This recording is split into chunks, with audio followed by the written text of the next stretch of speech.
From the creators of Relevant Magazine, this is the Relevant Podcast. Every minute counts. I don't wanna watch TV anymore. Can you figure me out? Just to embrace more time on the coast. Can you see me? I'm waiting for the right time. I can't reach you, but if you want the pleasure's all mine.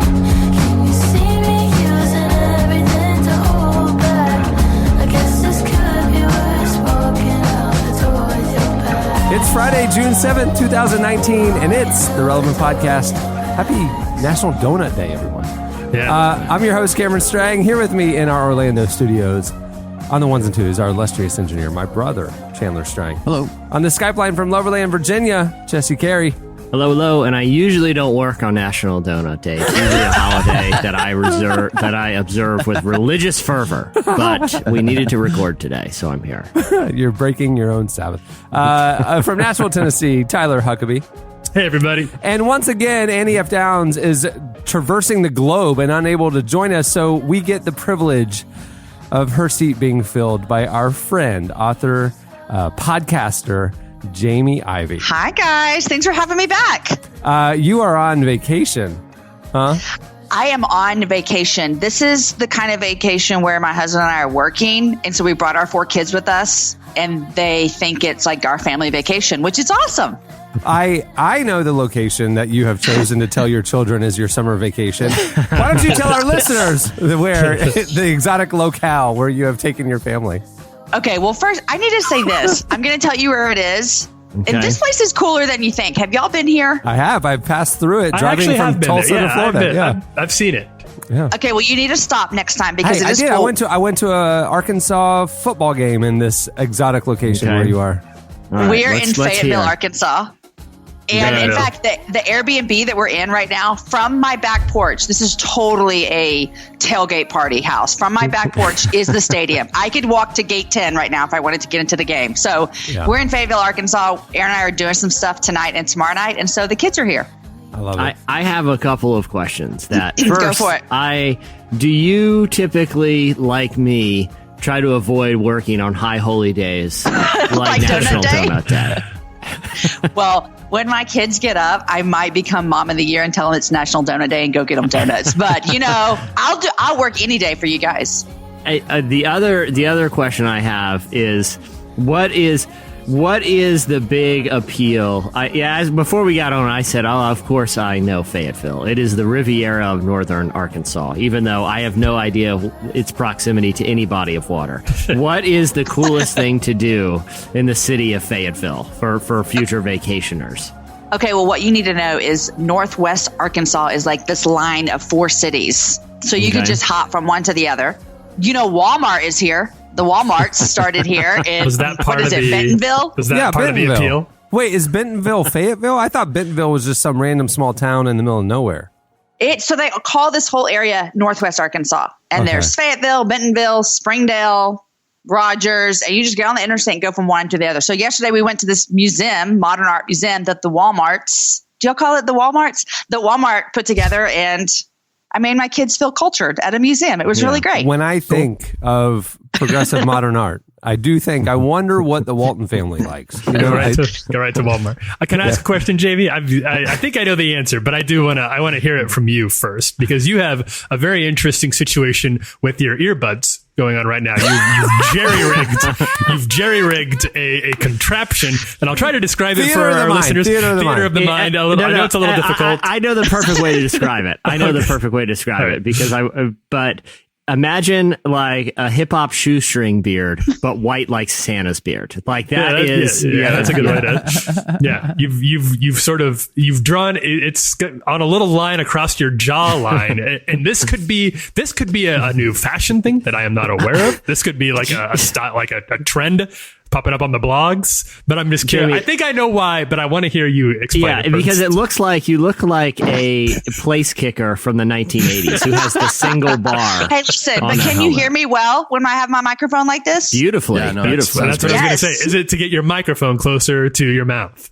Yes, it is. And Oh, so my my goodness. friends make fun of me because before the little ear pod things, this is how I would walk around town talking on my microphone. And it never moves. It's a consistent sound. I don't have to worry about it going anywhere. Hey, I did this for you guys. I appreciate it. That's a good life hack. Crystal clear. You were coming studio through. quality you. with that life hack. We've all got these fancy mics over here, and you have sort of like MacGyvered this situation together, and I think you've outsmarted all of us. You're living in 2025 right now, James. Yeah. That's right. When you're not in your studio and you're in an Airbnb in Fayetteville, Arkansas, this is the microphone you go for. So Sounds like I heard that the top. I'm on the tourism site for the Fayetteville area right now, and I have the top 3 attractions. You know what the most impressive thing it says there on the Fayetteville website. We now have internet. So, here's what I got on the tourism. You can go on a tour of the Walmart campus. That's the main attraction. Which Hey, can I tell you something about Walmart right now? Yeah, please do. Frank, my Uber driver last night told me that if you are a shareholder in Walmart, like you work for Walmart and you're a shareholder, I don't know how often they do that, but these 3 days they brought you in. These are people from 23 countries. We saw them at the museum yesterday. They paid for your travel, your food. He even told me they'll pay for your beer. They paid for everything, and you get to come to the shareholder meeting. I think it's today. So look at that, Walmart. Well, what are you doing talking to us? Number 2 on the Fayetteville Tourism website, we now have Uber.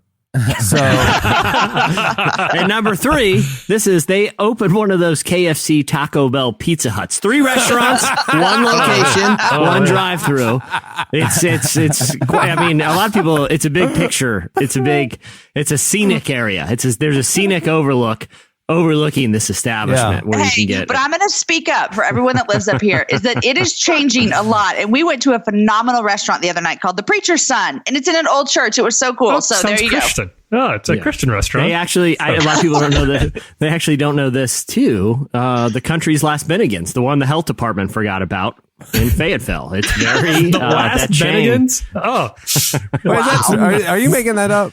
Yes, I have okay. no idea. I I have no idea how many Bennigan's I there hope are. it's true. But I've never been back to a Bennigan's ever since one time. It was Kerr Davis, a former old OG podcasters will remember. She told me she was at a Bennigan's and it was really going downhill, and that someone changed a baby's diaper on the table, and that's when she decided. That's Bennigan's and her were done. a deal breaker. No. And that's when I decided I'm done with Bennigan's. I have incredibly fond memories of Bennigan's. Like So do I. it was my go-to college restaurant. You know, like I would.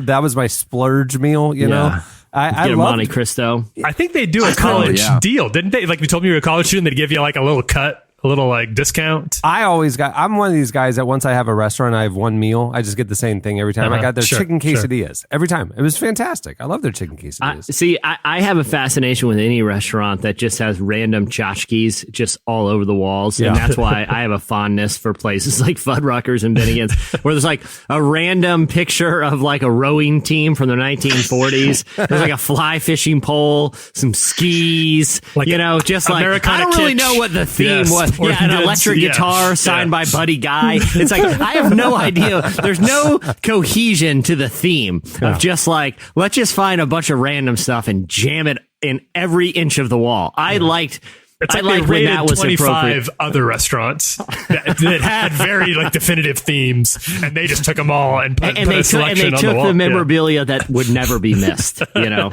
just jammed it on the walls. I appreciate that. There you go. Well, we have a great show in store for you today. Coming up later, Hillsong Young and Free's Aodhan King joins us. Here's what my notes say. And I need to ask you, Jesse, you wrote this note, and I want to ask you about it after I read it. Yeah. Ready? Okay. Aodhan King joins us to discuss their New World Tour, their collaboration with Andy Mineo, and the tension between entertainment and worship. Now, my question to you is, Jesse, was it their collaboration with Andy Mineo that created a tension between entertainment and worship? Is this a scoop? what I did is they're beefing right now. That's what I'm they thinking. collaborated. No.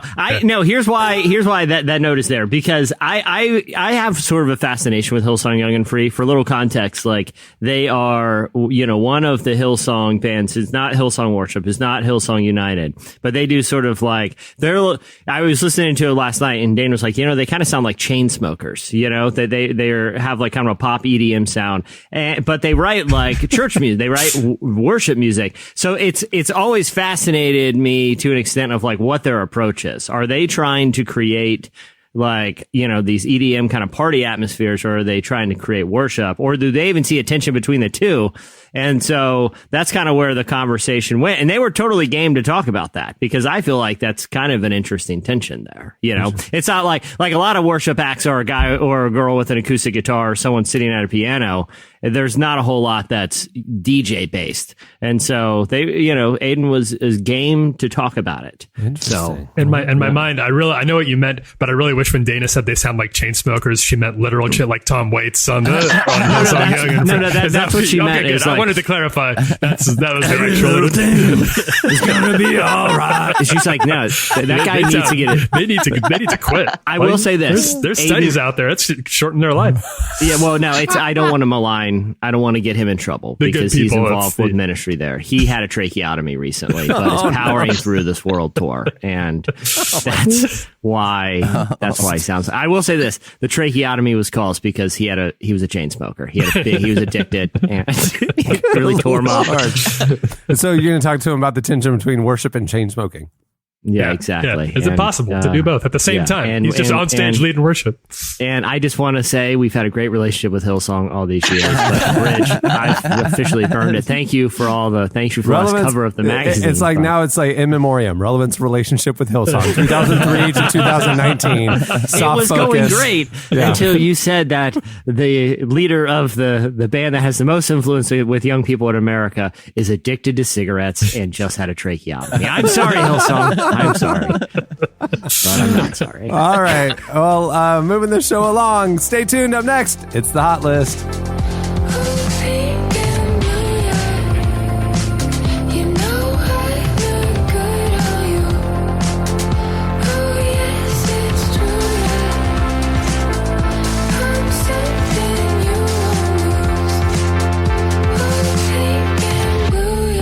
You're listening to Tycho. The song is Pink and Blue, featuring Saint Sinner.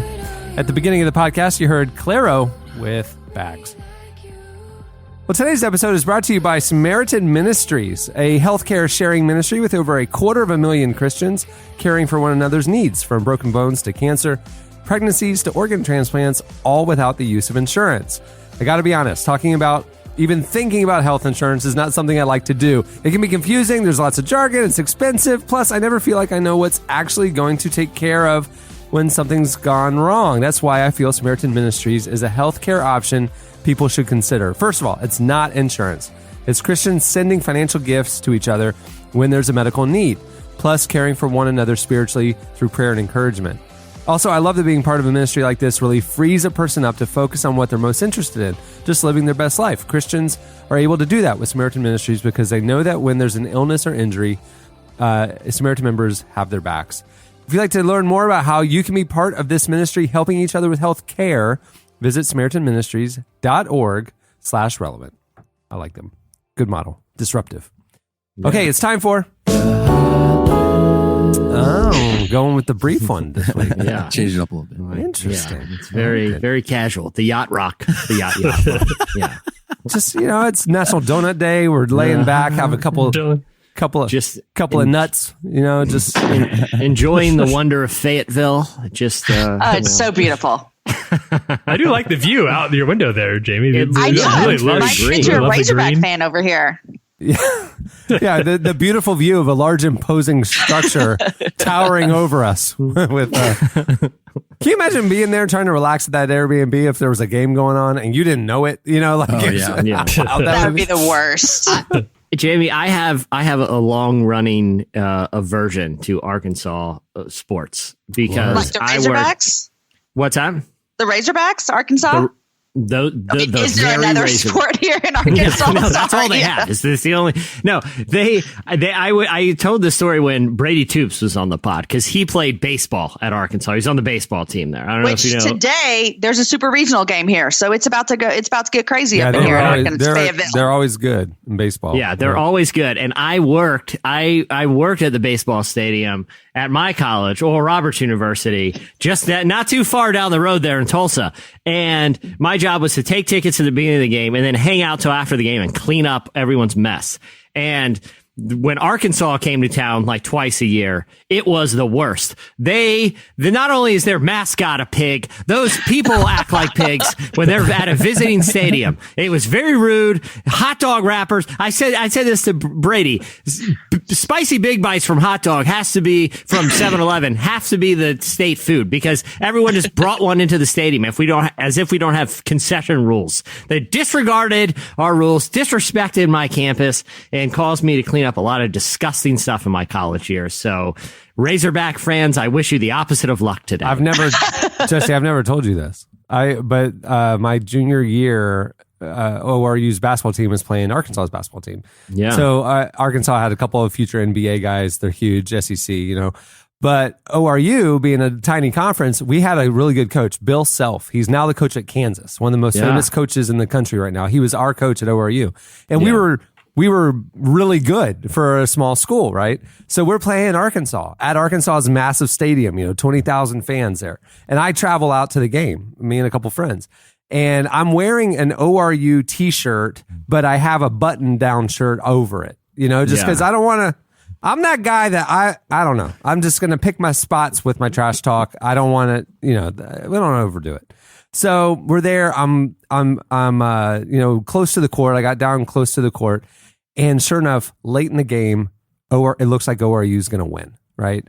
And the place is just dead silent. I mean, this entire arena, you can hear a pin drop. And I stand up, unbutton my button-down shirt, and turn around with my arms extended, looking at the crowd like, what do you got now, Arkansas, right?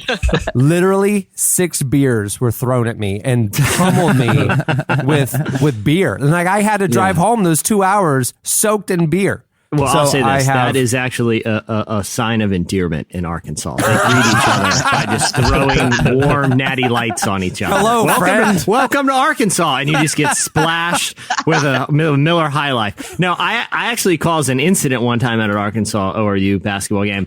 I had decided that I would stay at school for Thanksgiving that year. I can't remember why. And no one does that. You just sit alone. You were going to study extra for finals or something? No. Yeah, grand ambitions, And so, but that night they were, everyone had left campus and Arkansas was playing at ORU, a basketball game. And I was like, oh, this is a great game. So I walked over to the campus and usually the student section there would have 100 students cheering, but it was Thanksgiving break for there's 8 of us, right? And so we have the whole student section to ourselves. Again, ORU pulls out an improbable victory. And I look down at my students in the student section. I'm like, if they win, we have to rush the court.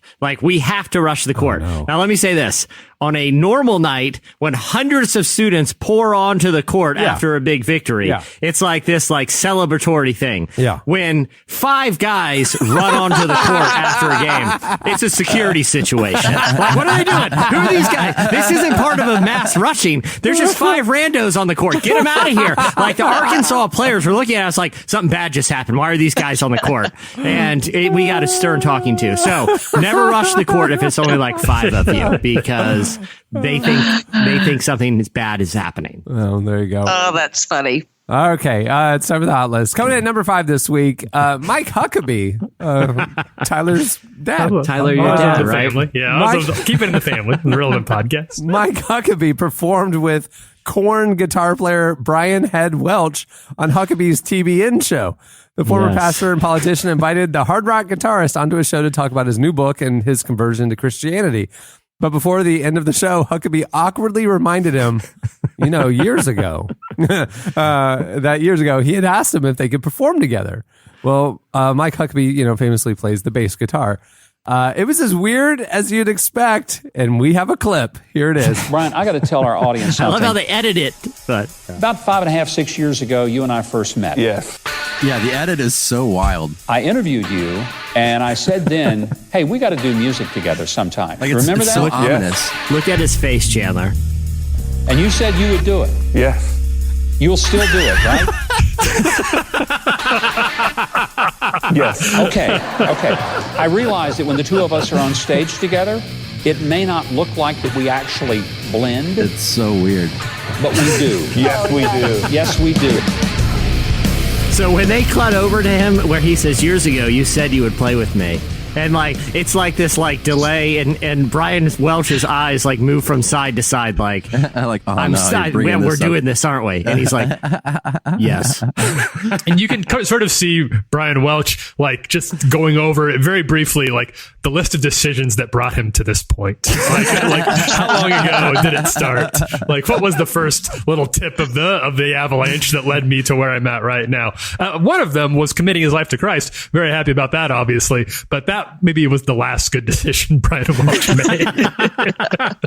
I'll say this: TBN has come a long way since like Yeah, that's Jan true. since we they've changed hands. So I mean, Yeah, they've come it's a long way different- to Mike Huckabee, all the way from Jan Crouch to Mike Huckabee. Yeah, I will say this: no one was wearing like a purple robe or sitting on a throne, so that was good. But it was still weird. It was still weird. It's still weird, just a different time. Coming in number 4 this week on the hot list, Wendy's launched a very cool social media campaign this week to support adoption. The fast food chain, who's now known for their hilariously combative social media presence, has unveiled a new initiative that merges technology and activism. As part of their partnership with the Dave Thomas Foundation for Adoption, Wendy's Snapchat campaign facilitates easy donations to the pro-adoption organization. All people have to do is scan a snap code on a Wendy's cup, and the company will donate $5 to the Dave Thomas Foundation, an organization founded by the late Wendy's founder and adoptee Dave Thomas that helps make adoption easier for foster care children with special needs or in sibling situations. Wendy's will donate in $5 increments up to $500,000. The money is going to go towards efforts to bring the foundation's programming to all 50 U.S. states. The Dave Thomas Foundation works with full-time one-on-one caseworkers to seek out the right family situation for unadopted kids. They target demographics with difficult adoption histories and work with professionals focused on using personal relationships with children and families to find the right situation for everyone. Wendy's founder, Dave Thomas, was an advocate for adoption for most of his life. He founded his foundation for adoption in 1992 under the stated mission to dramatically increase the number of adoptions of children waiting in North America's foster care systems. Very cool. That is Very cool. Yeah, I like it. I dig it. I like it, except I don't remember the last time I ever ate at Wendy's, and I don't have Snapchat, so I'm out. Wendy's has delicious salad options that okay. I like to get. Yeah, I don't even know where I would find a Wendy's. Like, I feel bad. you're in Fayetteville, and I read this on the tourism. More Wendy's per capita than anywhere in the world. At Wendy's, it's All wild it takes there. is 2. They love it. More than one. yeah, the 2 left. It makes me feel like less terrible about my decision to eat Wendy's so frequently. It's like, oh well, they'll make another donation for me. I'm doing a good thing here by eating this, cubed or this square cheeseburger. Like I'm doing something good for the world. So Coming in number 3 this week on the hot list, our guest coming up later, Hillsong Young and Free released a new song this week with Andy Mineo. There's a tension there between entertainment and worship. They buried the hatchet for the length of one song. and a lot of people, a lot of people don't know this, but like nicotine makes people more combative. So it's really heightened this beef because Aiden still, despite the tracheotomy, still has a lot in his system, I think. In preparation for their upcoming world tour, the worship outfit has released a new version of their song Every Little Thing with Andy Mineo. Here's the clip.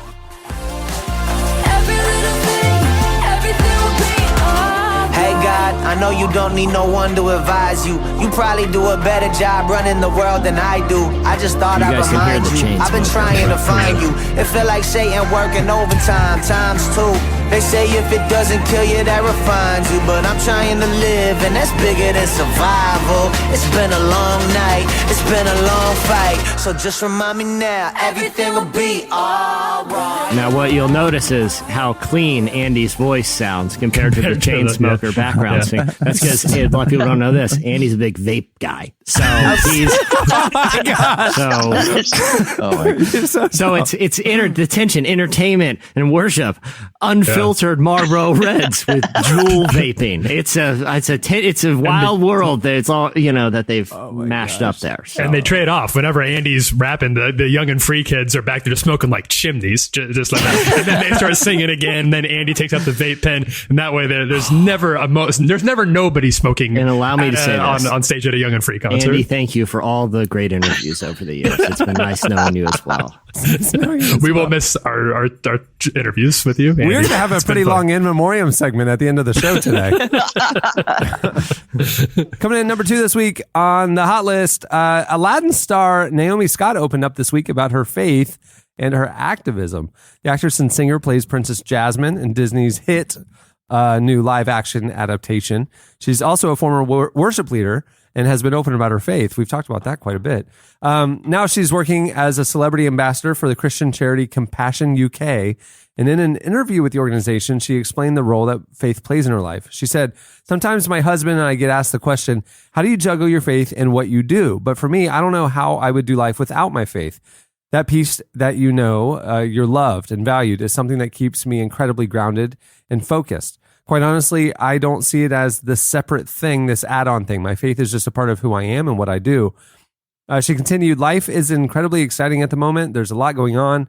We think just, wow, God's grace. But no matter what happens, no matter what somebody says about me on Twitter, whatever the future holds, to know that doesn't define me is incredible. To know that doesn't inform my identity in any way, shape, or form, although it's easier said than done sometimes. That's going to be the thing that keeps me going, keeping the main thing throughout."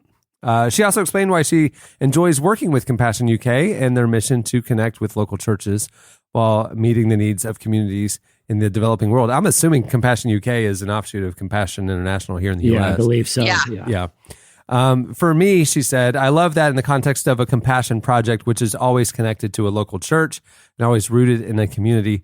Pregnant women get the education and the help they need to ensure a healthier life for their family. That has an incredible impact on future generations. Naomi is also one of the stars of the upcoming Charlie's Angels movies. Have y'all seen Aladdin? I have not. I have not. Have you? Yes, none of y'all have? I don't know who the target demographic for the film is. Well, I took my daughter. She's 11. Maybe that's what target. it is. Yeah. Though I do know some adults who are just children of the 90s who went without kids because they just wanted to see it. What was your thoughts?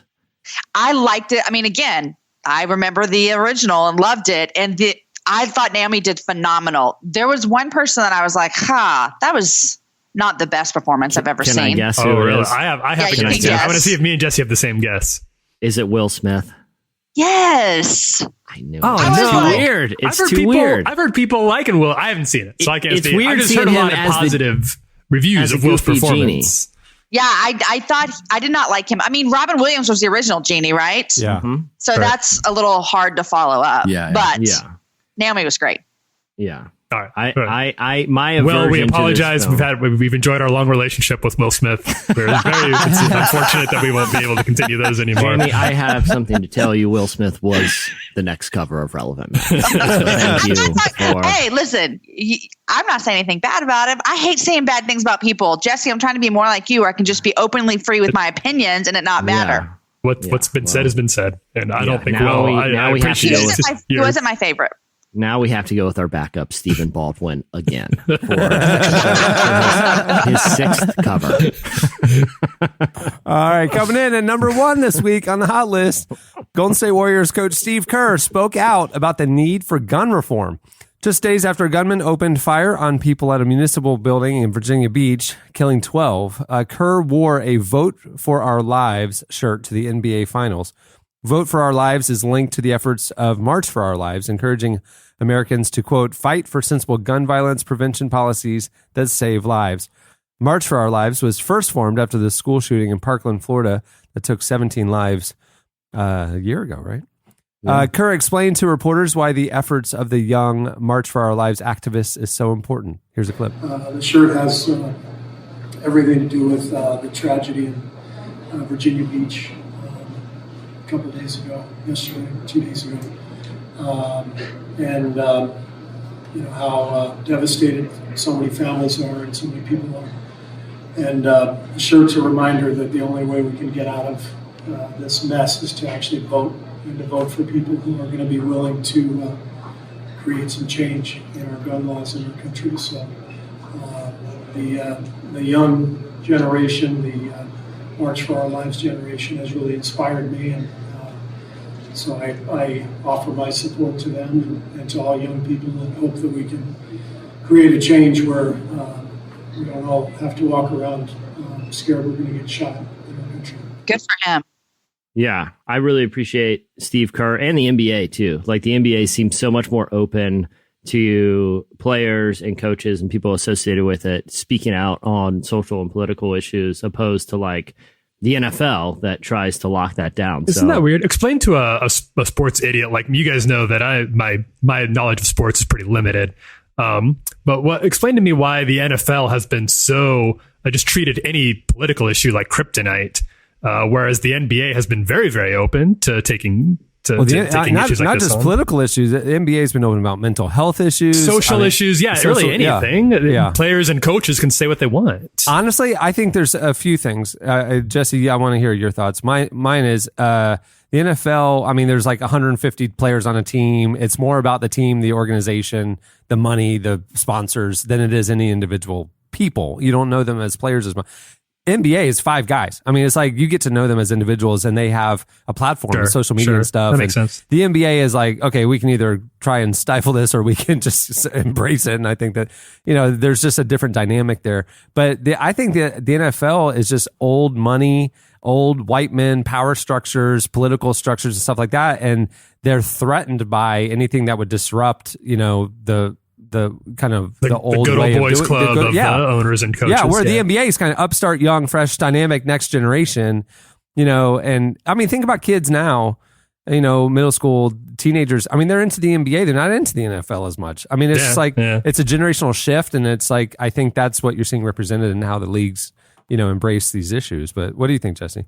Yeah, I think the demographics of the fan base plays a large part. Like the NBA not only, is a sport that younger audiences are gravitating towards more and more, and younger audiences generally seem to be more open to, to discussing political issues without, they don't have this like aversion to it. But the NBA is also an international sport now. Like people watch the NBA all over the world, and that leads to like, I think, a diversity of thinking in the fan base. Like there's a lot of it's incredibly only diverse, when it comes to race and age and gender, but also with political and social ideas because of the international element. The other thing too is like the NFL years ago made a very calculated decision to, make patriotism, particularly like alignment with the military, a big part of their brand. Sure. They have, if you go to an NFL game, fighter jets a lot of times will fly over the stadium during the national anthem. They have soldiers on the field. All that's very admirable, in a lot of ways. But I think what it does is, because of that, it comes with an obvious sort of affiliation. Where anything that threatens to disrupt like this idea of kind of like patriotic unity, like a diverse opinion about something like gun ownership, I think goes a little off brand from the brand that they've created. Jamie, are you a football or basketball fan much? Yes, but I don't do much with professional. Like I like college football and college basketball more. She's a big Arkansas Razorbacks fan. Razorbacks. That's why I'm not a Razorback fan. I'm a Longhorn fan. She vacations only to college football stadiums. The family vacation is just going around to different college football stadiums throughout the country. I'm going to take my kids on a tour later. No, but I see the same thing too. And my question to you, Cameron and Jesse, was do you think it feels like this has come out, like this has been a bigger talking point in the last maybe 5-6 years? And do you think the NBA watched the NFL just kind of royally screw things up and went, okay, we're not going to do it that way either? Or was this something that was in place with them, and they had those kind of freedoms more already. I think I don't know the inner workings, but the perception you get from the two commissioners that we've known in the last 5 years is just that I don't think it was like I didn't get the impression that it was like a decided, like, we're going to be different than the NFL. We're going to be like the renegade league. It wasn't like that. It was just like case by case.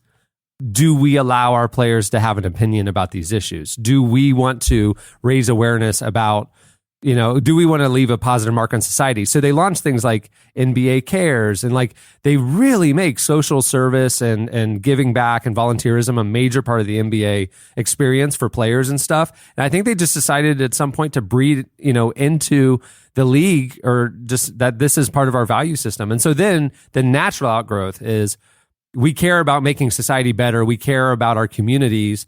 And so then when a tragedy happens, we're going to respond with empathy versus, oh, we can't touch that because it's political. You know what I mean? Yeah. So I just think it was just part of the values of the league, and it's a natural thing. I don't think it was ever like, oh, we're going to be different than the NFL. I never got that impression, Yeah. I do think the nature of like the sports themselves, like, players in the NFL, the average contract is only 3 years. And, there is, they're always sort of under this threat of, they're not protected contracts like the NBA.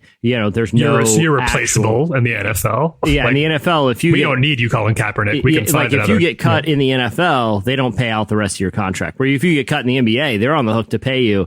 So I think these, especially some of the older veteran NBA players, like or some of the ones that are very secure, like when you saw members of the Miami Heat during the LeBron era, wear hoodies following the shooting of Trayvon Martin as, a sign of solidarity. They're doing that because they're, I feel like, probably more just secure in their employment situation than a lot of NFL players who, we've seen Colin Kaepernick went to a Super Bowl, was one of the best young quarterbacks in the league. And then when he started making a political stand, he can't get a job anymore. Yeah. Yeah. And he's sitting now courtside at the NBA Finals, and the NBA players have embraced him, and wear like Stand With Cap T-shirts and stuff like that, So it's like super interesting. I do want to say real quick, I got a lot of messages from listeners on Twitter following this shooting, which, I happen to live in Virginia Beach, and I really appreciate everyone who reached out and is praying for the community here. That meant a lot. So I did want to throw that in.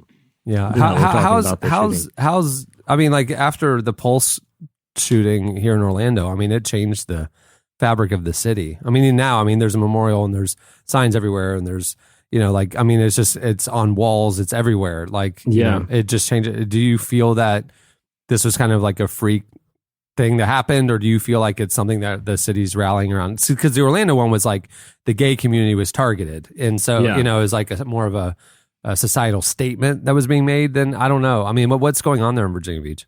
Yeah, it's well, I'll say this too, like this area is, there's a very heavy military presence, and, I feel like there's a lot of people here who are used to dealing with tragedies, first and secondhand, because there's a lot of special operations out of here. So when you hear sometimes of these like Navy SEALs that are killed, a lot of them are stationed here in Virginia Beach. So there's this community, I feel like, is really accustomed to rallying around people dealing with tragedy. And we've seen that a lot following the shooting last week. I went to like the AAA baseball game in Norfolk the night after the shooting, and there was a long moment of silence that was really emotional, and people across the stadium were weeping. And then that Sunday morning, we actually, our church once a year does a church at the beach, which is just an outdoor beach service. And it just happened to be the Sunday after the shooting. And they considered canceling it because typically there's sort of a celebratory, atmosphere. But what happened was, they really transitioned the service to be, a really time to grieve. And tourists who or people who just happened to be on the beach started joining the service as we were singing kind of hymns and some more solemn songs. There was a time where the pastor read the name of the victims, and we held a long moment of silence. And what you really saw is people that weren't affiliated with the church that just happened to the beach, kind of, Huck, I think I was telling you, it was really almost surreal because the beach was crowded. It was a beautiful Sunday morning. And when they did the moment of silence for the victims, you could not hear anything but, the waves. And even though there's thousands of people on the beach.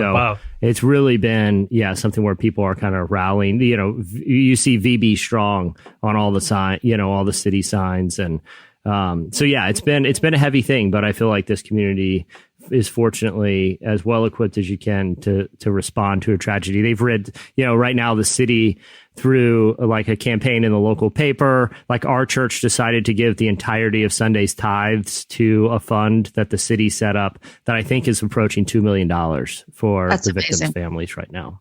That's great. But, all right. That'll do it for. Oh gosh. That was not appropriate. He went with the most tasteful option. Yeah, that is true. That is true. Of the options. There would be worse ones. All right, stay tuned. Up next, we get into the beef with Hillsong Young and Free. Sometimes I just need a little help.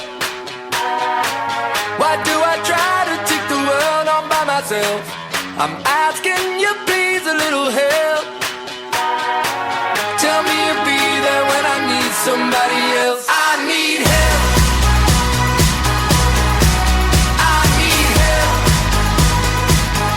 You're listening to Fits in the Tantrums. As long as I need help. Well, today's show is also brought to you by Blinkist. Being able to practice mindfulness every day is something we all want to achieve. Sometimes it can be really hard when we are overwhelmed with work and other aspects of life and we're just busy. Well, there's an app that I highly recommend which might help you to be mindful every day. It's called Blinkist. Blinkist is the only app that takes the best key takeaways, the need-to-know information from thousands of nonfiction books, and condenses them down to just 15 minutes or so you can read them or listen to them. Blinkist is made for busy people like you who want to get the main points of the books quickly without reading the entire book. With an audio feature, Blinkist makes it so easy to finish 4 books a day while you're on the go. 8 million people are using Blinkist right now, and it has a massive and growing library from self-help to business, health, to history books. I saw somebody on Twitter this week ask me, how is it being mindful if you're just getting the highlights of a book? But in my mind, like thoughtfulness, learning, you're expanding your knowledge, you're exploring questions that you have. That's being mindful. And so to explore these signature books, these important books, especially like historical ones, or like you learn how to do something or things that make you better, that's being mindful. And you can cover a lot of topics. If you're a little ADHD, you can get through a lot of books in not a lot amount of time. Some of the most popular books right now in Blinkist library in the mindfulness and happiness category include The 7 Habits of Highly Effective People by Stephen Covey, The 4-Hour Workweek by Tim Ferriss, and Start With Why by Simon Sinek. There's a lot more. Go check them out. Well, right now, for a limited time, Blinkist has a special offer just for our audience. Go to Blinkist.com/relevant to start your free 7-day trial. That's Blinkist.com/relevant to start your free 7-day trial. Well, Hillsong Young and Free just released a new collaboration with rapper Andy Mineo and just kicked off a massive new global tour. We recently spoke with singer and songwriter Aodhan King about Every Little Thing, which is in quotes. It's the name of a song, we didn't speak to him about every little thing. Every little thing. Literally. Yeah, this interview was 12 and a half hours long, and I covered every little thing. We also talk about the band's unique approach to writing worship music and the tension between entertainment and music meant for the church. And Jesse, you talked to him, right? Yeah, I talked to Aodhan, and I did. I actually do want to start at that point. We're talking about how, if they see a tension between creating these, very kind of entertainment-y shows that have lights and they have, it's a party kind of atmosphere, but they're also trying to do something worshipful. And I wanted to ask them, because I hear a lot of people in, worship ministry really wrestle with that tension. Am I creating an atmosphere to entertain people, or one that points them, to this kind of higher experience that doesn't involve, kind of just being entertained? And here's what Aodhan said about that tension. Our whole crew that's on tour with us, like our production guys, our lighting guys, media guys, everybody, all of us are all in church together, and we're all we've kind of all done this together from the beginning. And, I definitely don't see their part as the more, what it'd be, maybe like commercial side of what we do, they would definitely be, they're only doing what they do to make the nights like a show, quote unquote, because they believe that it's like their act of worship. And so, and it's funny, it's like we've definitely had like, because this tour, we've only just kind of started rolling out this tour. So we're still in the stages of like, every night we're like, all right, what can we do better? What can we do better? And it's more often than not, it's the production guys, it's the lighting guys going, I feel like, when we were doing this lighting thing or when we blacked out at this point, it was a distraction to the moment. And so I think everyone's always thinking, I think they go hand in hand. I think the fact that people are paying and they're paying, money to come and see us is obviously an incredible honor, but at the same time, it's a responsibility on us to make sure that the nights are professional. They're not like, we're not going too far off script, and that there are elements that you're going to get at a Young Free night, a tour night, that you're not just going to get on a normal Sunday. And that is important. But I think if everybody who is a part of our team and sees their part as important to God and important to those that are coming, I think those things can complement each other. I think that's really interesting what he said. And Cameron, I know you've been to numerous Hillsong events over the years. Whether what are you saying? You're saying that like it's a problem. Well, that's what I wanted to talk to you about. In this next clip, Aodhan has asked you not to return. No. He unprompted. I didn't even ask him. He just said, can I say something about Cameron? And this next clip is about 12 and a half minutes. And get on the bleep button, Chandler. No. Every little thing Cameron's ever done. He said, I got some things to get off my chest. No, but Cameron, I think, that Hillsong as just like a ministry and institution takes this really seriously. Like when Aodhan was talking about like even the lighting guys, how can we bring something to the table that's going to enhance this experience and not distract from the intention of it? You've been to Hillsong shows where it's like, I feel like that stuff's very noticeable when you're there. It really does like create this powerful atmosphere. I honestly like you can look at the optics and go, oh, that's not, the intention is not on Jesus. It's, on the rock concert or whatever. And the cynic can find fault in anything, right? When I go, and my honest experience, because I am super high, like, come on, turn down the fog machines at church. Come on, this isn't, the focus is on the wrong thing.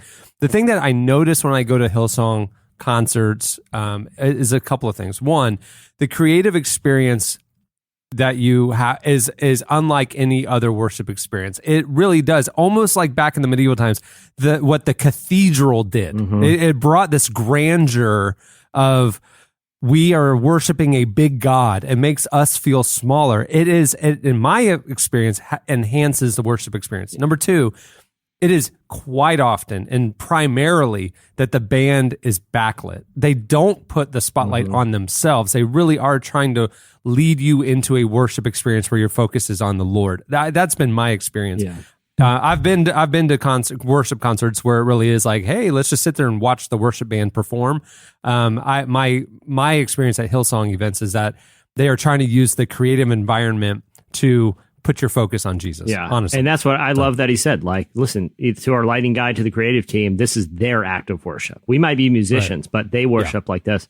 The other thing, I wanted to, this some of their stuff on their new album 3 is kind of personal. There are some things that are talking about anxiety and mental health issues, but weaving it into worship. And I feel like that was sort of an interesting tension too, of like writing a song that's very personal, but also is relatable enough if it's sung in a worship setting. So I asked Aodhan about that, how he balances how personal or specific a worship song should be in his mind.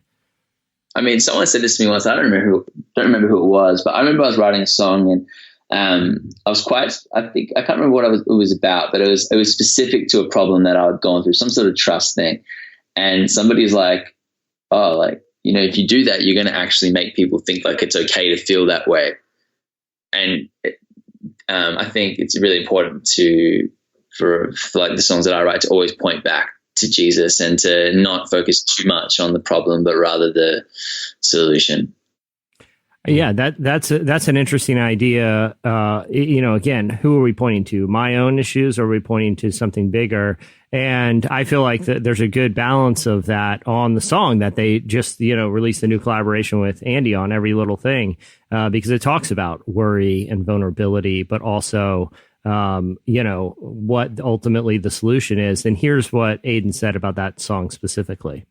Yeah, so I wrote the song with like three other guys who were part of Young and Free, and we were talking a lot around the Romans 8, I think it's 28 scripture, which is, as we know that for all those who love God, all things work together for good, for those who are called according to his purpose. And I think a lot of us, this album 3 was, is definitely an album about, for us, like growing up and coming of age. And I think sometimes it's quite a cliche thing to talk about in a record. You hear that from bands all the time. It's like, oh, we went through a hard season and we're growing up and this is our album. But for us, obviously it was real to us. I think we've been traveling for 7 years and a lot of us have gone through a lot of highs and lows. And, we're definitely not, we're not seasoned like many other bands, but I think for us, this record was definitely one that we wanted to talk about, maybe the light at the end of the tunnel or the coming out of things that were hard. And, that song,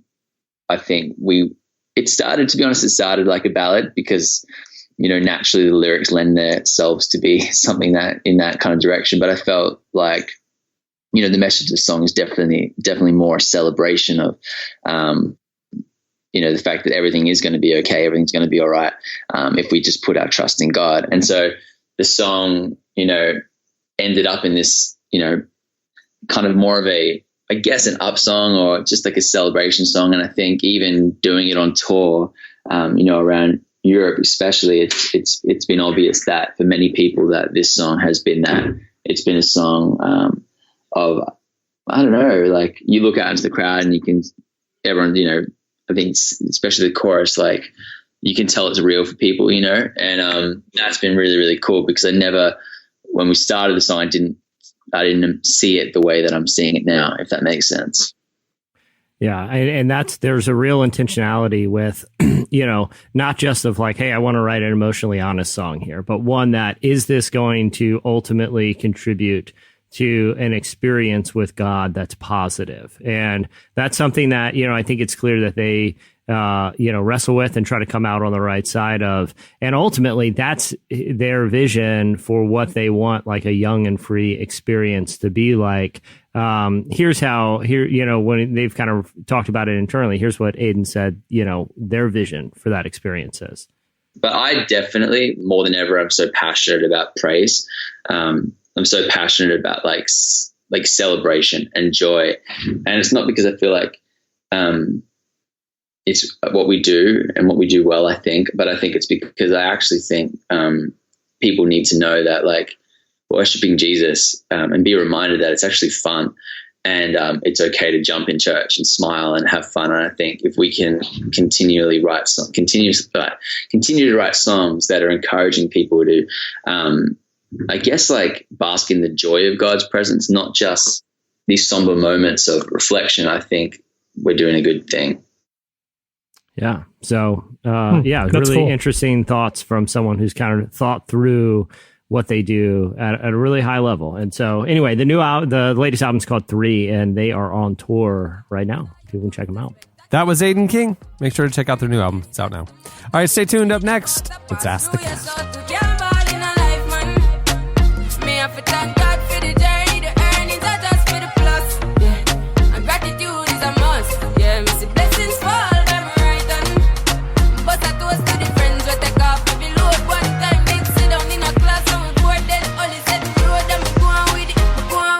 You're listening to Coffee. Song is Toast.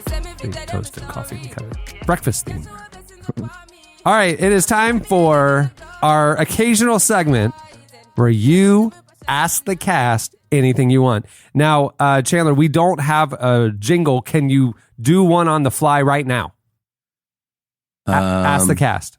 Yeah, I will do do betting vocals for you. You have a didgeridoo to sing over. Ready, set. 1, 2, 3, go. Come on, Chandler. There you go. You did it. You did it. All right. You gotta yell some other like. You know what? You know what? That was ask the cat. Ask the cat's the mate. That was Australian. That right there was less awkward than Mike Huckabee and Brian Head Welch. Jamie, when I was looking at these selections for what people sent us, I was thinking Jamie does really not know what she got herself into this morning. Well, before we started recording, I got on Twitter just because I was like, I need to know before they ask me some things. And I saw some of the questions and I'm just nervous.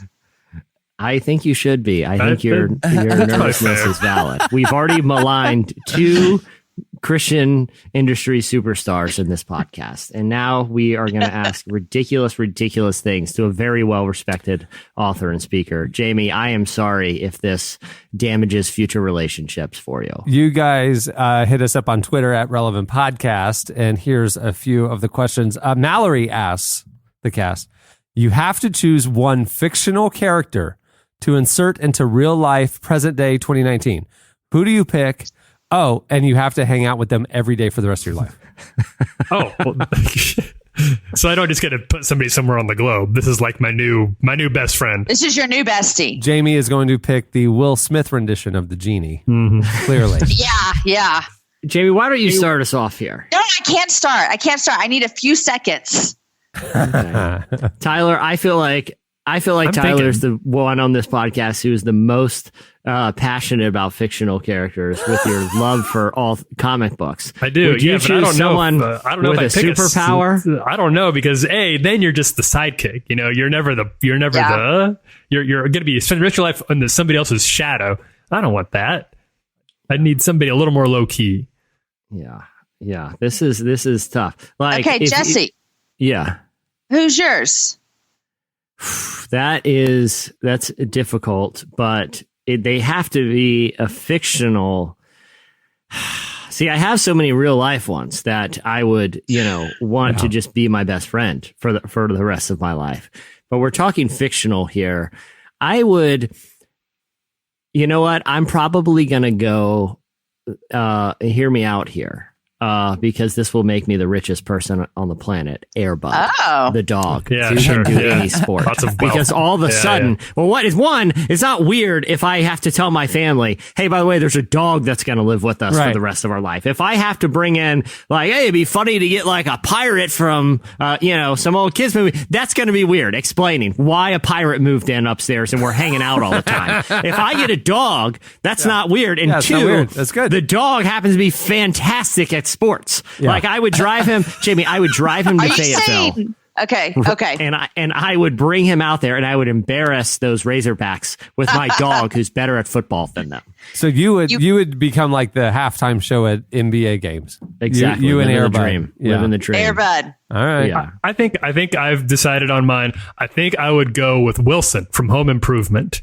Wilson. Because for 2 reasons. One, he would be around to dispense friendly life advice, which I could always use. The wisdom, wisdom nearby. Also, I have to hang out with him every day, but he would always be a little bit off to the side and concealed. So it wouldn't be like it wouldn't be like having a new like leach on my shoulder who I can't I can ignore him because I can only see the top half of his face. Also, I'm noticing both of you have her parameters where you have to hang out with this person every day for the rest of your life. You've both hedged that by selecting somebody who would only be around for about another 12 to 14 years. You know what I mean? Mine's good. Dog years, so that's you're free. Airbud is got to be pretty old. Jamie, you've had a little time. I can see the wheels turning. Who is your fictional bestie? Okay, well, because we were talking about what's the movie we were talking about? Ariel. Yeah. No, not Ariel. We're talking about Aladdin. Jasmine. Yeah. So not Jasmine, but it got me thinking about Walt Disney movies from, the 90s. And spoiler alert, I picked Ariel. And here's why. I love the beach. Like I'm a beach girl. And if you've never seen Little Mermaid, she lives underwater. So I don't know, I can hang out much underwater, but when she comes up for air, because she hangs out on the beach sometimes too, we can hang out. And Ariel was like, stick it to the man. Like she just went Like, she didn't follow the rules. She did whatever she wanted. And I kind of like that kind of friend. And Smash so the I pick patriarchy. Ariel. Sure. And when you are like, Ariel, listen, I've kind of had enough of you right now. Like, no, I'm not throwing shade, but you're really annoying the heck out of me with all these songs you're bursting into. You can just be like, I'm just going to drive away from the ocean because she can't follow you. She can't come with me, but I think she'd be a fun friend, a fun hang on the beach. Is she amphibious though? Because we see her singing both in and out of water, right? Yeah. She came out of water after the spell, and then she had the legs to marry the guy. But then she went back to the water. Yeah. I would say this. In my version, obviously, I'm also a witch that can cast spells for some reason. Okay, Cameron, thank who you. would your fictional character be? I have no idea. You don't know? No. Jess asked. So moving on. Dude, one of the Three Stooges. Just make it easy. Come on. It's hilarious. Who They're cares? always dropping hammers on each other. Master Splinter from Teenage Mutant Ninja Turtles. Yeah, probably like Sheriff Andy Griffith or something like that. Just a good, nice fella. Hank Hill. Nice. That would be mine. Yeah. That's a good one. All right. Jess asked, what career would you be doing if you weren't able to do this one? Now, I don't know why you wouldn't be able to do this one. I don't know if you lose your fingers or something. But lost my hands in it. Yeah. Yeah. So what career would you be doing if you weren't able to do this one? Obviously a celebrity dog trainer. I think I've made that abundantly clear on this podcast. And the only reason, and I'm not going to say that wasn't my first choice, but for reasons I legally can no longer get into, I cannot be around animals. So the dream vanished in my hands. Wait, like you were holding a puppy in your hands and it died? For reasons I legally cannot get into, we can't talk about this anymore. My best friend that I brought back is a lawyer, and he's looking at me right now telling me to zip it because of a settlement. Jamie, who did you pick? What would you pick? Okay, well, all the sports talk today, if I really had my dream job, it would be a sports reporter like Erin Andrews. Yeah. Oh, wow. That's cool. Yeah. I would love that. In fact, fun little tidbit about me is when I was in high school, I tried out for the mascot my senior year just so I could be on the field to watch the games. So I love watching sports. And what if I could be a sports reporter? That'd be so fun. Would you choose like college football, like College Game Day? Yes, that would be so fun. I think you'd be good at that because you'd be really good at I always feel bad for the girl who has to go down and talk to the coach who's losing at halftime because he doesn't want to talk to you. He's got to go give the fire. But Jamie, you're so nice speech, that but I think you could handle it. Yeah. Well, they just asked the same question. What'd you tell your team at halftime? I'm not saying they don't work hard. Oh my gosh. I'm just saying in those hard moments, you just kind of go with the softball. Like, all right, what do you see the change in your defense you need to make during halftime? There you go. While Nick Saban with his arms crossed and his polo and khakis just stares blankly at you. Yeah. Thanks, Jamie. And then he just runs and sprints into the locker room. I would be in sports too, but I'd be on the other side. I would be part of a franchise of some sort. You know what I mean? Yeah. Like I would want to be in the front office or something like that. Yeah, I mean, my obvious answers, obviously pro athlete, but I chose to do this instead. I think the parameters of the question are you with your current skill set in a different job. I should have cleared a two-sport pro athlete. Oh, okay. Thank you for clarifying that. Really, I needed to get that out there. I think I would do the. We were talking about the last time on the podcast about Rambo: Last Blood. I like how in all these movies that are coming back, how the young protagonist is now kind of a grizzled old, and he's always working like out on a farm somewhere. He's like a horse carpenter or doing some sort of like very manly activity. I think that would be my you can kind of hear the Johnny Cash in the background. I don't know what it is. I mostly just see the aesthetic, the shed, leather gloves, dungarees. Yeah. I erect barbed wire fences in the prairies. That's my job. Don't talk. Yeah. Don't ask me any questions. I don't need to. I don't know who you are, kid. They try to get you back in for one last round. Nah, I'm too old for that. That was a long time ago. Talk about it. Taylor asks, given the chance with time travel, what's a moment in your life that you would go back and do over, and what would you do differently? Oh, in our own lives? Yeah, a moment in your life. Oh, gosh. Man. Hey, the past is the past, Taylor. Yeah. Oh, wow. So it sounds like Taylor's got some issues here. I've just been served by my lawyer here for violating a gag order on an incident with an animal at a basketball game. So I'm going to say the moment I would go back to is about 5 minutes ago when I brought that whole debacle up and opened a big legal can of worms that's really come back to bite me, Taylor. Thanks, Taylor. Oh, gosh. So, Jamie, you don't even believe in the premise of this question. I mean, the obvious thing for me would be like, like a dating relationship that, was like, I wish I could have just not done that or something. You know what I mean? Yeah. But like, I'm wondering about like, I'm trying to That's go what I'm bigger. Like, thinking. is there a big life decision that you'd want to like redo, I could say this. I went to a super small Christian university right out of high school, which was great. Fine, all that. But I sometimes wish I would have had the big college football, all that type of experience. So maybe that's an answer I could use. Remind us where you went to school, Jamie.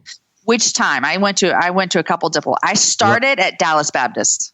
Did you? What happened there? Why did you? We didn't have too long a time, Jesse. Are you banned from campus? No, I'm not banned. But is your lawyer also there in the room telling you that you can't? Okay, so Dallas Baptist. Where after that? And then I went to the University of Houston for a semester, and then I finished at Houston Baptist. Okay, HBU. So you would go back in time and erase all of that, and hold on. Why would a Houston-based university have a husky as a mascot? Those things would die in the Houston Yeah, they would die. True. That's a terrible mascot for a Houston school. Yeah, I don't like. Well, we got the Cougars at U of H. Yeah, but a cougar has a thin coat of fur in the heat. A husky's. I think is going to die within 6 minutes. At least you're not the Nashville hockey team, which is currently. The National Hockey Team is currently called the Predators. That's a name that hasn't aged in the current climate super well. The mascot, they actually just hired Chris Hansen from Dateline. Nobody was they're trying to redeem it to catching predators. I don't think anybody foresaw. Trying to make them. Nobody foresaw our present era when we decided to call the team. Everybody walking around with a t-shirt that says Predator on it. Let's go with something that can be offensive to multiple audiences. To every possible group. The mass destruction. That's Evan awful. says that he just finished working at a church, and I kind of want more story on that. Well, he just finished up his time working at a church, and he's soon to start church hopping, he said. Not to be dramatic, but overeager church greeters make me want to throw myself down a set of stairs. Any advice on how to avoid the greeter, but get into the church? Evan, First off, what a weird form of self-punishment. Throwing yourself down the stairs. Is being greeted by another human really that bad? Are we talking like a flight or two?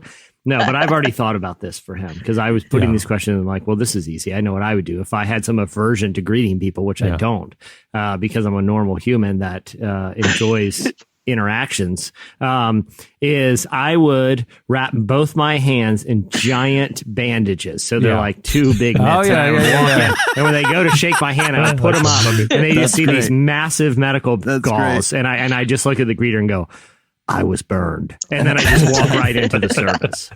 No one's talking to that guy. I went a different direction. I think that Evan should go to your local Walmart if you're in Fayetteville or any other like goods store. Find yourself some sort of vest, a red vest, a blue vest, doesn't matter. It needs to have a color on it. Then put that on over your normal clothes when you go to church. They're going to think that you're the new guy. You're the new greeter. They're not going to greet you. They're just going to like point, you're man that door over there. And you slip right in. You're easy. Yeah. And then you lose the vest really quick before you have to start shaking hands. Before they put you to work. What church do the greeters wear vests?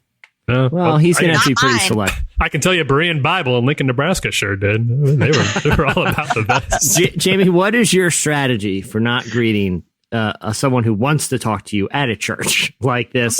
Mine is so lame. Y'all's are great. The hand thing is amazing. I'm just saying, like, show up really late and then they've already left the doors. But then you miss worship, you miss the announcements. You just slide right in. Usually it's a 15-minute window. They'll be there for 15 minutes and then you're free.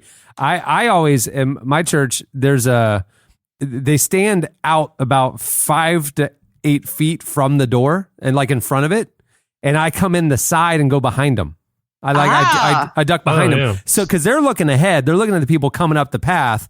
and I slip behind them and I'm right in. I don't have to say hi to anybody. Because what I do is really disruptive to the church services. I walk through the front doors, and when someone says hello, I say hello, good morning, and I walk through. It is just a nightmare. I mean, It's the worst. I've almost left the church over this. I mean, I've really been going through a trial of my faith because it requires me to nod my head and say good morning. Most churches have a multiple exits. That's why I don't think a church would be a good zombie apocalypse bunker situation, because there's so many ways to get into most churches. There's not enough greeters to man every single door. You can go into the children's church situation usually. Or he's going to be visiting. New. Yeah, he's going to be visiting. He only knows the main entrance. You gotta stake that out ahead of time, man. Sorry, man. Get down there. Think about all the work you're putting into this. You have to literally stake out the church on a Sunday that you're not in attendance. You've got a drawing at your house of all of the entrances, and you're trying to figure out which one to go in. Like a big poster board. Listen, if strings and yarn, and push pins. Exactly.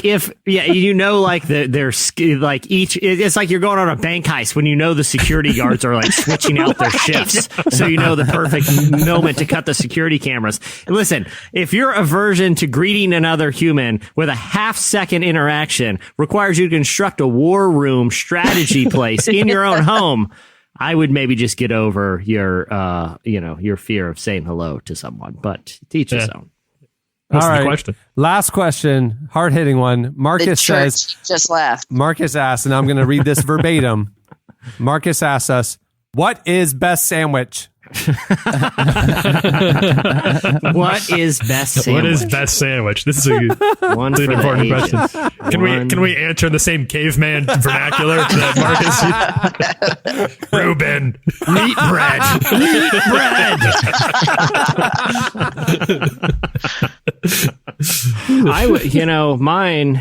Mine is best sandwich is a chicken sandwich. Easily, not even close. If you've ever eaten a chicken sandwich, it's chicken the sandwich. best. What do you mean, like a Chick-fil-A?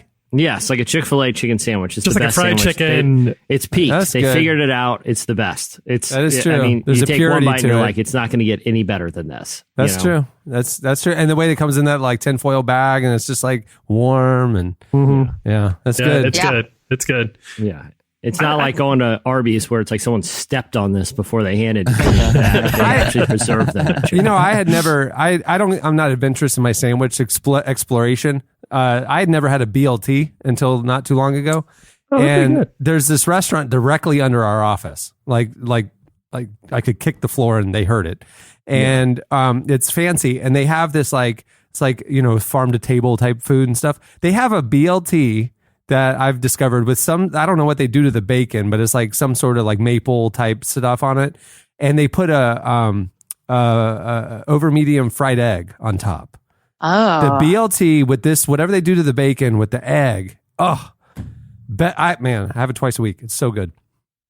I'll say this: the tomato's not needed in that equation. Just make it the BL. No one's eating a plate of eggs, bacon with a random tomato on there. Why put it on the sandwich? It makes I think no it sense. needs it. The moisture. I love tomatoes. Yeah, I think It's ridiculous. Yeah, that is my best sandwich.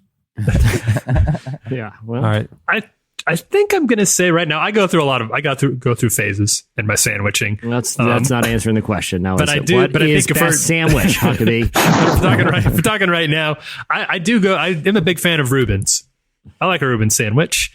I kind of judge a restaurant based on how good the Reuben. My theory is if you can make a good Reuben, you can probably make a good just about anything else. Yeah. So I'll try your Reuben, and then the rest of this, if it's good, then that's a good baseline measure of basic competence in the kitchen. Interesting. Yeah. I don't think I've ever had a Reuben sandwich, so I don't even know what that is. It's got some sauerkraut. It does have sauerkraut on it, which I know is not everybody's dime. It's not. This may not be for you, but I'll say this. I had a good one last night. I will give a restaurant the check of my approval if they have a good Reuben too. But I'm talking about a human named Reuben working because it's just not a very common name anymore. And when I see one out there doing well, working at a good restaurant, I'm like, he seems happy. He seems happy. I just don't hear the name much. Busy but not stressed. Interestingly, Eric says, "What is best Reuben?" Reuben stuttered. Reuben Season stuttered for 6, sure. American Idol. Easy. Next question. Is best Reuben? Actually, this this is interesting. Zach asks, "What's one album you wish you could remove from everyone's memory?" From everyone's memory? Yeah. Like so a I'm mass assuming wipe? he's also saying we're going to make sure this never existed. Like we're taking it away. Not that it still exists and just wasn't popular, but it doesn't exist and everybody forgets they ever heard it. I'm going to go. I'm a recency bias and say Old Town Road. Oh, that's a song. How dare you? Yeah, but it's an album. First off, I guess how dare you? Second of all, mean thing to how say. could you do this? You besmirched the good name of Lil Nas X on this podcast on Donut Day of all days. In memoriam. On Lil our Nas holy X, day. 2019 to 2019. Yeah. Mine would, I don't know the rules of this, like, because, it seems like some sort of time travel or mind wiping is going on here. So I don't know, like, the butterfly effect of all of this. But I would say I would wipe the Green album, the Weezer album, from everybody's memory so that hopefully all of the other albums that came after it never happened, so that we would just have Pinkerton and Blue album, because it all went downhill at the Green album. It all went downhill. So that's my choice. How about this? Mariah Carey's Christmas album. Let me tell you. We got it. No. We got it. That is played a lot at my house during Christmas time, and I think I would just like to erase it for a couple of months, a couple during years, Christmas. a couple Christmases. I think just give me a break. Exactly. Thank you. That's my answer. Yeah. That's my daughter loves that. That's my answer. Give me a break. Break me off a piece of that Kit Kat bar. That would be the song that I would. Oh, okay. Remove. I got my baby back, because every time I hear it, I get hungry, and I got a real problem. I gotta go to Chili's. I spent a fortune on baby back ribs. Tyler, what's yours? All right, I think my answer, and I don't even hate this album. I don't love it, but I don't hate this album. But I hate the net effect that it had on music and pop culture after it came out, and that's the Lumineers first album. Remember that Lumineers album? Yeah. The crunchy, like, hey yo, bam bam, and like when they're like on their guitars. It's not terrible, but I feel like that was what really tipped the scales of the folk revival into But they were like just following pop Mumford music. They were just following Mumford. Yeah, they were following Mumford, but I think they are when it tipped from being like kind of interesting, kind of different, to just being, well, this is just basically a pop song with acoustic guitars. Yeah. And stomping. And Jamie, this brings up a quick point, and I know we need to wrap this segment, but when I hear Lumineers, or I hear any music that's like a banjo, like hipsters wearing overalls with beards, like kicking a kick drum while they're doing like, sea chanting chants, it reminds me of barn weddings, because those are the type of bands that play at barn weddings, where you drink cocktails out of mason jars and there's like Edison lights. What is you live in Austin most of the time, and I feel like that was probably the center point for all barn wedding related events for a while. What are your feelings about barn weddings? I think barn weddings are awesome. You get the whole theme. People can wear cowboy chic or whatever they want. You've got the mason jars. You've got the daisies. The woman wears a wedding dress that's like, maybe she's riding off on a horse, or maybe she's getting married. We don't know. And, it's great. So we're on the same page. All of that sounds awful. Like that is like some sort of like weird Etsy centerpiece that's made out of like an old timey milk jug. It's like, okay, I got it. We're supposed to believe that we all live rustically. When I know for a fact I stayed at a Best Western last night and then had to drive out to this farm that you made me fly in for. None of us live like this. That's my problem. Is it's living a lie. That's my problem with barn living weddings. a lie. It's one night. But I've never been to a barn wedding with anyone who actually farms. No, but they're appropriating farm culture.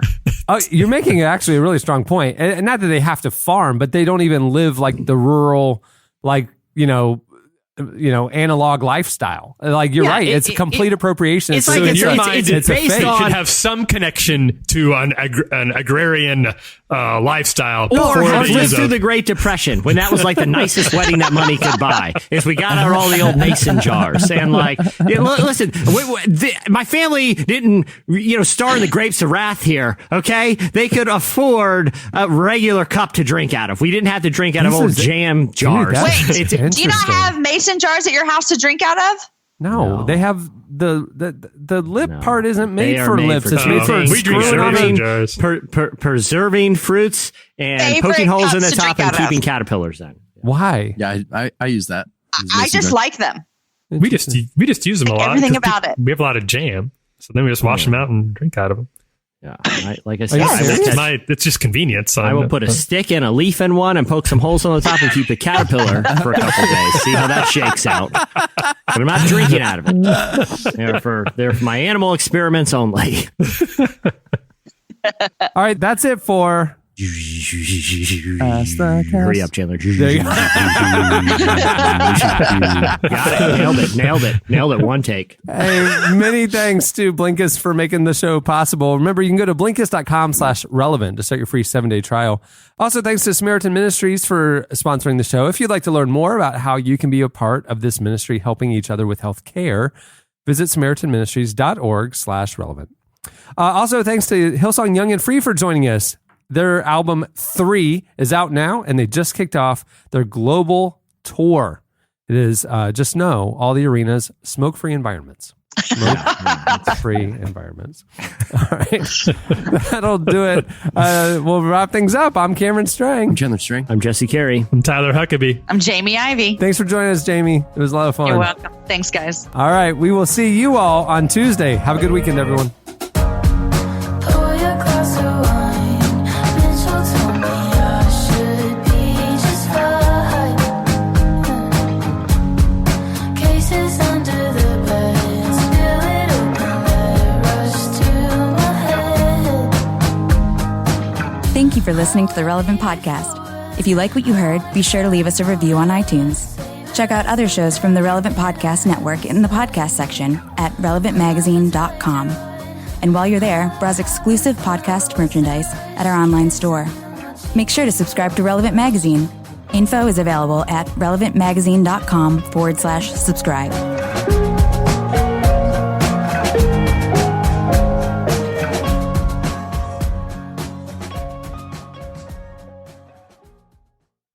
I will put a stick and a leaf in one and poke some holes on the top and keep the caterpillar for a couple days. See how that shakes out. Relevant Podcast Network. Time is precious, and so are our pets. So time with our pets is extra precious. That's why we started Dutch. Dutch provides 24/7 access to licensed vets with unlimited virtual visits and follow-ups for up to 5 pets. You can message a vet at any time and schedule a video visit the same day. Our vets can even prescribe medication for many ailments, and shipping is always free. With Dutch, you'll get more time with your pets and year-round peace of mind when it comes to their vet care. Go to Dutch.com to get vet care that is always there for just $92 a year.